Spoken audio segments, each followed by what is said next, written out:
কড়াইয়ের মধ্যে আমি অল্প পরিমাণে ধনে নিয়েছি, ধনেটা একটু ভেজে নেব। এই দেখো ধনেটা ভেজে নিচ্ছি, ভালো করে ধনেটা ভেজে নিতে হবে। আজ খুব সুন্দর একটা রেসিপি হবে, মানে কুলের চাটনি হবে। তোমরা এই আচারটা এখানে একটু জিরে নিলাম, জিরে, তেজপাতা, শুকনো লঙ্কা, একটু পাঁচফোড়ন,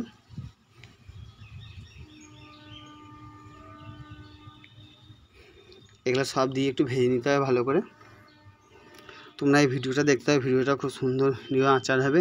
তোমরা এরকম করে বানিয়ে 1 বছর 2 বছর আচারটা রেখে খেতে পারবা, কোনো কিচ্ছু হবে না।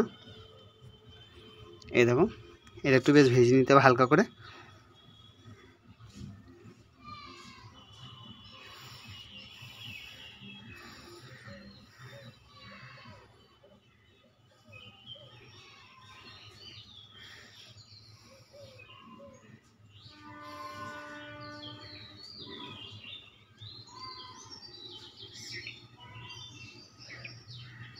এটা আমাদের ভাজা হয়ে গেল। এই ভাজা মশলাটা এবার আমি মিক্সিতে গুঁড়ো করে নেবো একটু ঠান্ডা করে। দেখো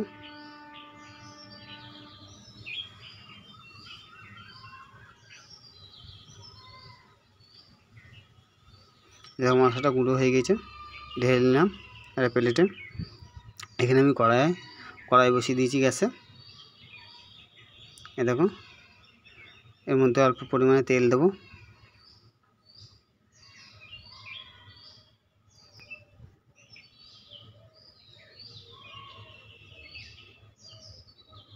পাঁচফোড়ন দিলাম, কুলকোটা দিয়ে দিলাম, ধুয়ে রেখেছি কুলকোটা, ধুয়ে ফাটিয়ে দেখে নিচ্ছি যেন পোকা টোকা যেন না থাকে, সেরকম করে একটুখানি ভেজে নেব। এখানে একটু মৌরি দেবো কাঁচা, এ দেখো মৌরি। এর উপরে একটু গুড় দেবো, এটা হলো পাটালি গুড়, দুটো ছিল, পাটালি গুড়টা গলে গিয়েছে। এইগুলো হলো আখের গুড় 1 বাটি। ভালো করে এটা আমাকে পাক করতে হবে, গুড়টা দিয়ে ভালো করে ভেজে নিতে হবে।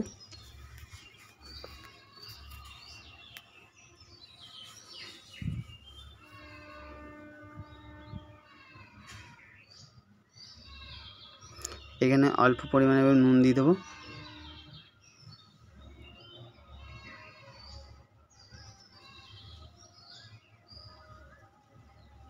একটু ভালো করে মানে খুন্তি করে খিচিয়ে দিতে হবে যেন কুলগুলো যেন একটু গলে যায়, নরম হয়ে যায়, ভালো করে ঘেঁটে দিতে হবে। এই দেখো এটা ভালো করে পাক করতে হবে।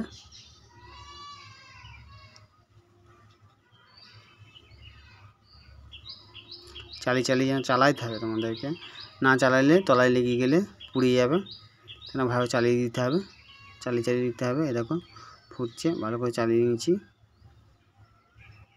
এখানে আমার গুড়ের পরিমাণটা একটু বেশি আছে কুলের থেকে।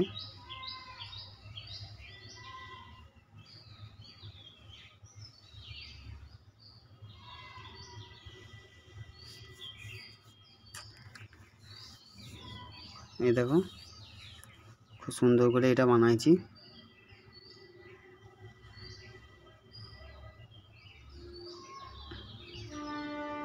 এর মধ্যে 4টে এলাচটা আমি এর মধ্যে গুঁড়ো করে নেবো, এলাচটা দেবো, তার একটা খুব সুন্দর একটা সেন্ট দেবে এলাচের।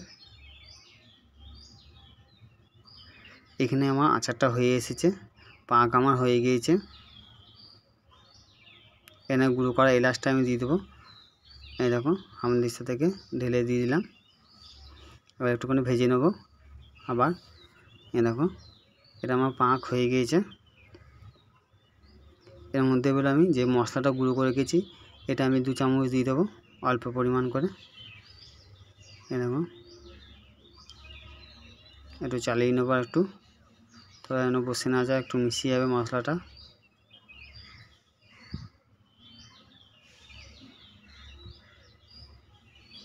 আবার একটুখানি দিয়ে দিচ্ছি। এই দেখো আবার একটুখানি ভালো করে চালিয়ে নেব।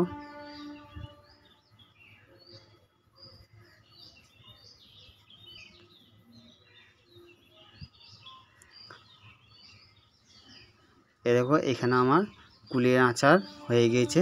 তোমরা এরকম করে কুলের আচারটা বানিও। এই দেখো কুলের আচার আমার রেডি। তোমাদের যদি এই রেসিপি কুলের আচারের রান্নাটা যদি ভালো লাগলে আবার উপর দিয়ে একটুখানি মশলা দিলাম, তাহলে আমার পাশে থেকো। এই দেখো আমি গ্যাসটা নিভিয়ে দিয়েছি, একটু আমরা ঘাঁটে ঠান্ডা করছি চালিয়ে। এরকম করে তোমরা বাড়িতে আচার বানিয়ে রেখো, অনেক দিন ধরে খেতে পারবে, 1 বছর 2 বছর থাকলেও কিছু হবে না এই আচার। এই দেখো খুব সুন্দর আচারটা করেছি।